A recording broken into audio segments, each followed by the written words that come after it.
When we talk of democracy, we mean true representation, and the parliament is the place, and therefore the people must be informed. A program that brings to you expert clarifications and teachings of parliamentary concepts and procedures. Welcome to this program. Thank you very much. On Parliamentary Guide, we'll teach, we explain, we clarify parliamentary concepts and terms.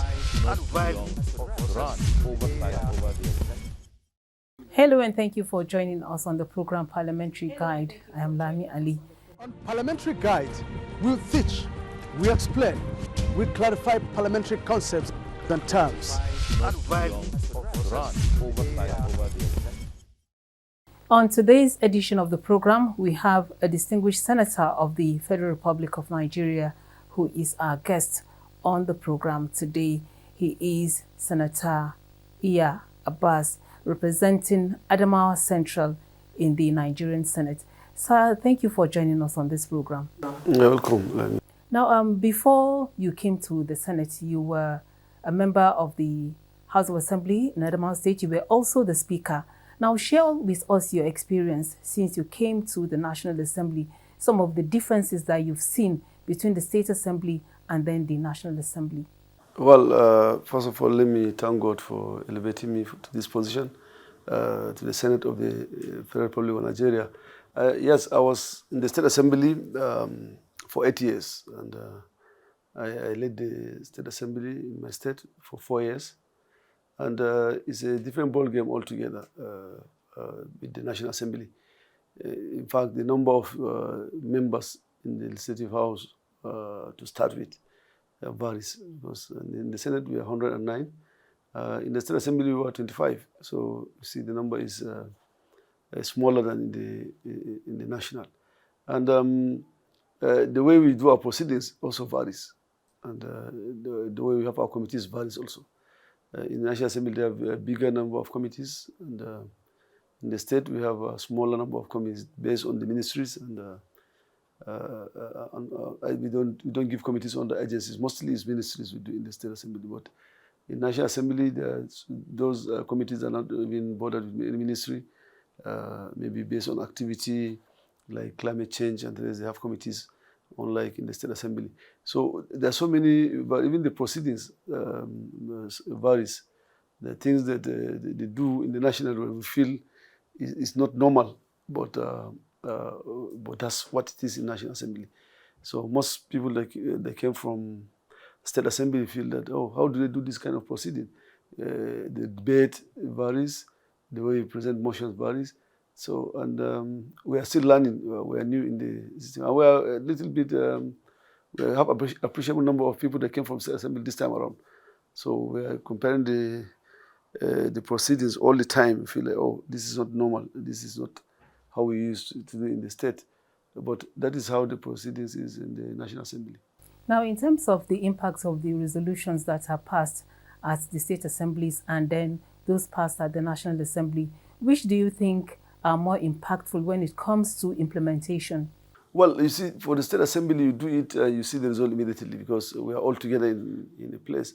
And sometimes before you even finish it, the governor will call you and say, oh, you passed this resolution. But in the national, you have to follow up. And that's why most of the assemblies, even the state, are copying it to have what we call legislative compliance, and so that they follow up to ensure that all motions have been complied with and have been taken care of before with the executive. So this is larger executive arm. Nigeria is big, and it's big, so we have to follow up. But in the state, you do motions, there's no need to follow up sometimes.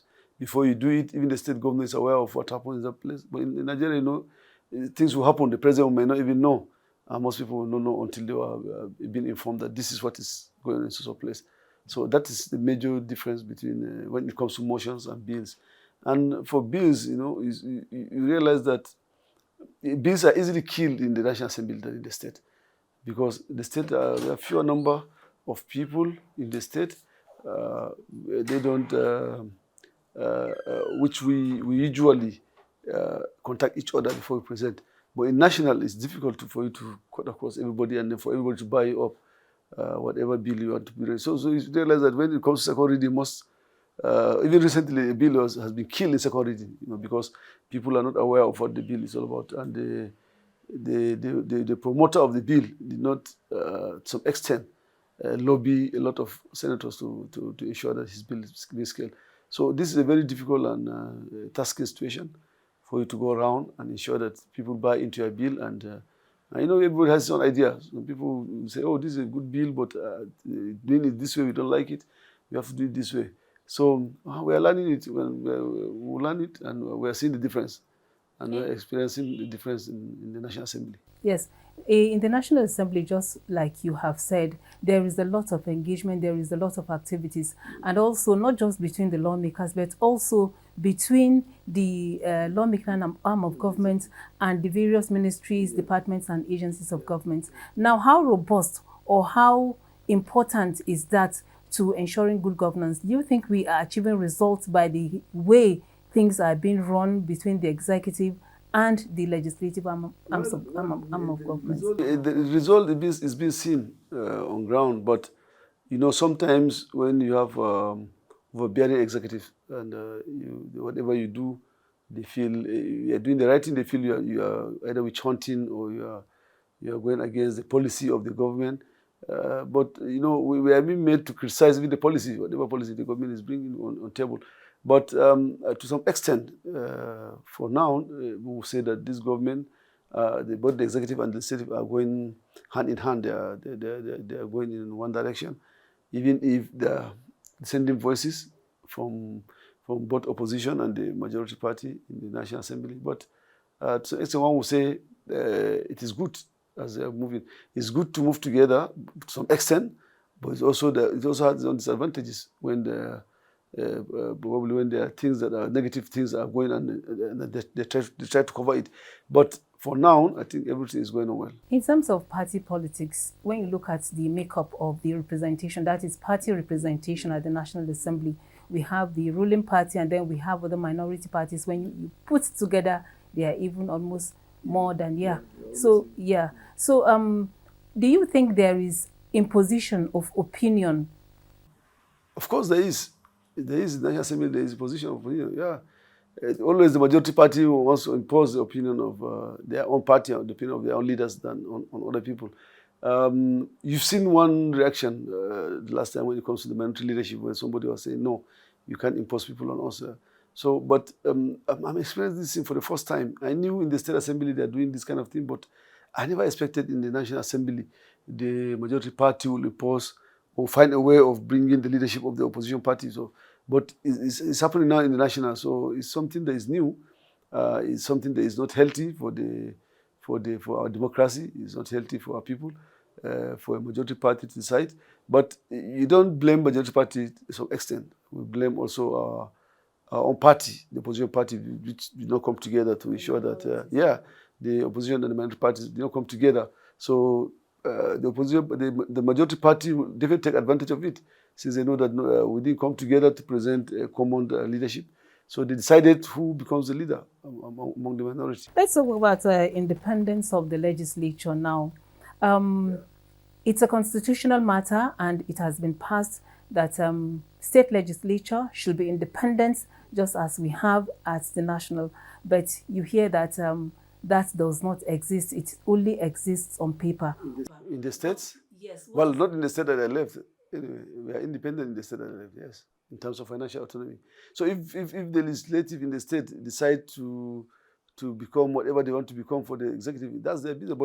But the Constitution has given us the right, they have given us the autonomy, and the state, in my state, we have independent legislative arm. But what the leaders or the assembly is doing is not a constitutional issue now again, because people decide the way they run their own houses. But for Adamawa State House Assembly, I know it is independent State House Assembly.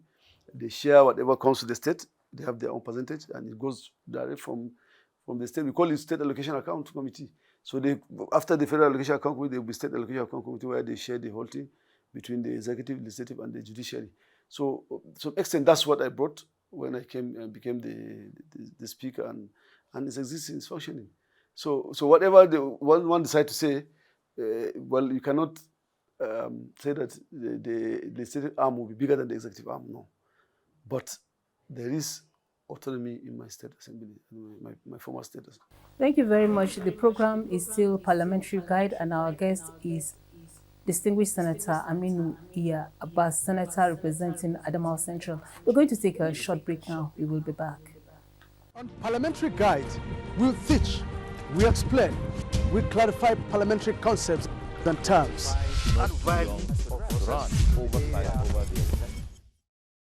All right. Thank you, our esteemed viewers, for staying with us. The program is Parliamentary Guide, and our guest remains distinguished Senator Aminu Iya Abbas, Senator representing Adamawa Central. Now, before we went on the break, we were talking about independence, an issue that has become one that has been in the front burner and that has refused to go away is the issue of autonomy for local governments. Why are we still having these issues? Why are some state assemblies refusing to assent to that bill? Well, there's something like refusal, and I'll give my experience. Sometimes people won't understand what happened. And for the last amendment of the Constitution, I blame the National Assembly because I told them when I was a speaker that you can't do this for any state and the state will accept. Well, I'll give you one instance in the amendment of the Constitution for the local autonomy, which people may not know about it. There was an amendment for financial autonomy and administrative autonomy for the local government. We say yes. We say as forum of speakers, you can take one at one time and leave the other one. If you want to make them financial autonomy, take financial autonomy first. Then later you bring another administrative autonomy. But if you want to take administrative, you take it and then later you bring financial. But you can't take the both aspect and at the same time deny State Assembly a role in running the local government, which was given to them constitutionally.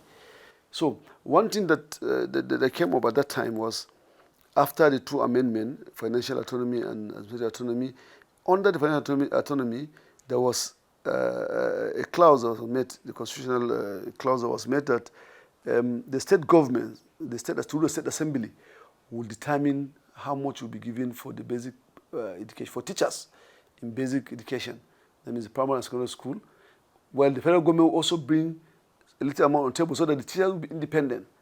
Now, this is not the problem. The problem is the state government, the state assembly will tell me how many % of the state allocation will go in that way, and how many % of local government allocation will go in that way. Then the federal government will now bring their own.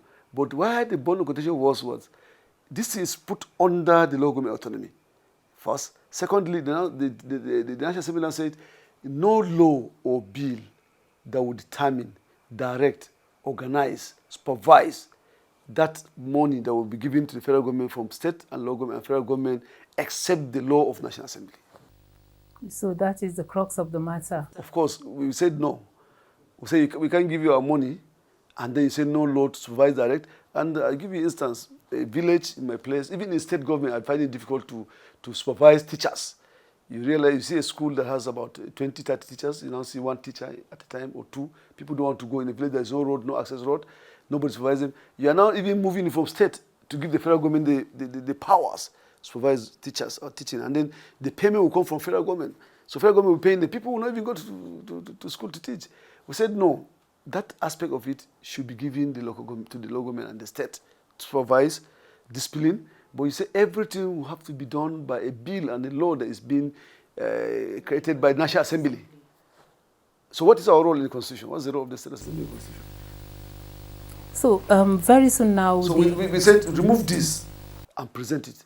And then everybody will buy. Even if you're not getting the two, you get one at that time. But they insisted. Because before they passed the amendment of the Constitution, they usually call us as speakers to come and look at the bill and look at it. Now we advise, I particularly advise them. But they refuse. And that's killed the whole thing. Yeah, it didn't pass. Yeah. So very soon the 10th National Assembly will go into the constitution review exercise. Yes. What will be your advice? And more so that you are going to be a major player in the whole process. I'm a member of the Constitutional Amendment Committee of the Senate. Yes, I was made a member and I will bring my experience to bear. And I will equally help in lobbying the speakers to ensure that if there is something like a local autonomy, it will sell through. We won't get every 100% at first time. And even the State Assembly autonomy bill, it went through the Constitutional Amendment 3 to 4 times. In fact, the first time, Even the members of the State Assembly, then I wasn't a member, defeated it themselves. Because the executive have brainwashed them to say that, look, this is not good for you. If you have given this, we won't give you any memo, we won't sign anything for you. You just be on your own. But yes, before we did the other ones, I told my members, look, we have to be independent. Even if you are not going to benefit from it, let others benefit from it when they come. And the President's Assembly is benefiting from enjoying it, which we sacrifice. So the local government's administration, both of us will agree, I mean, it is not a new story. Yeah. Everyone knows that it is not in a shape which anyone will be proud of. Yes. So what is the way forward? How do we build our local government system through a very robust and enduring legislative process? The assembly, state assemblies will also be involved, get their views, because the constitution cannot be amended without going to the state.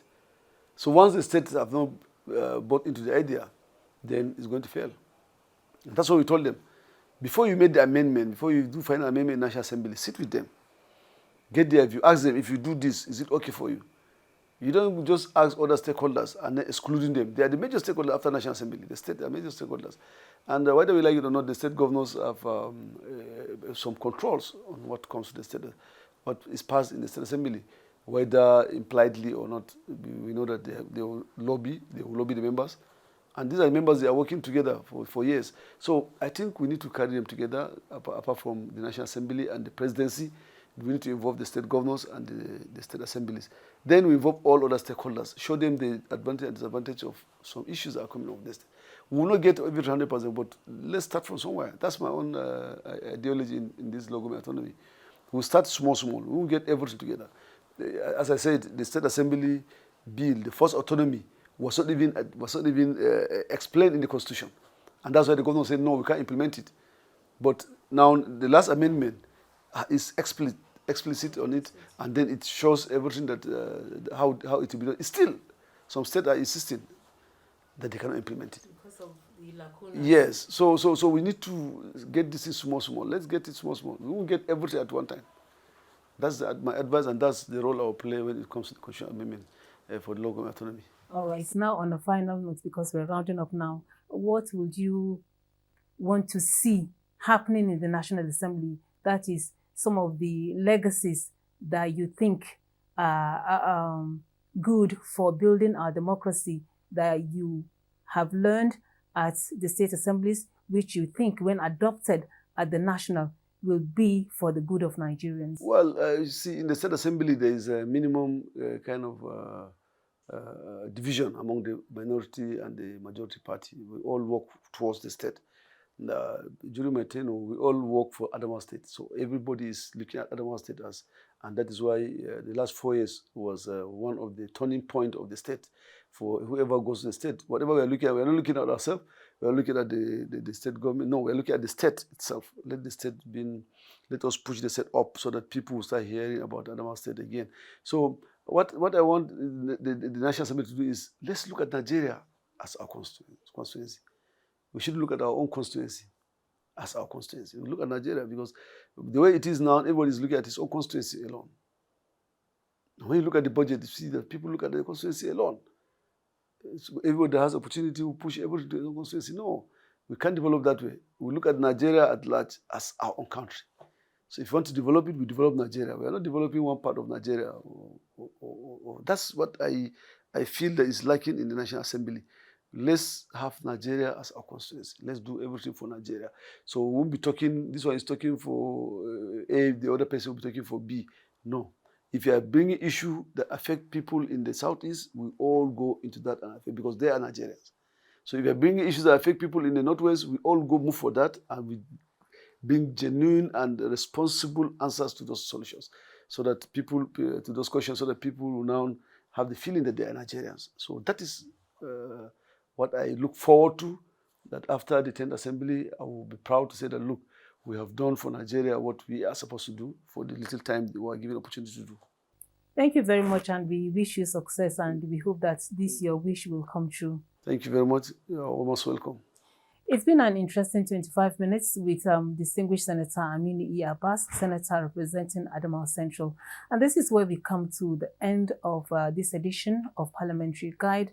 On behalf of all those that made it a success, I'm Lami Ali, thanking you for your time and asking you to join us another time as we bring another personality to feature on the program.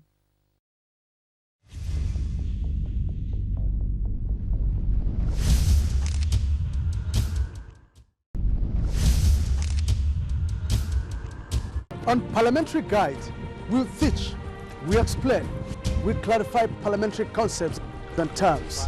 Not violence or run oversight over the election.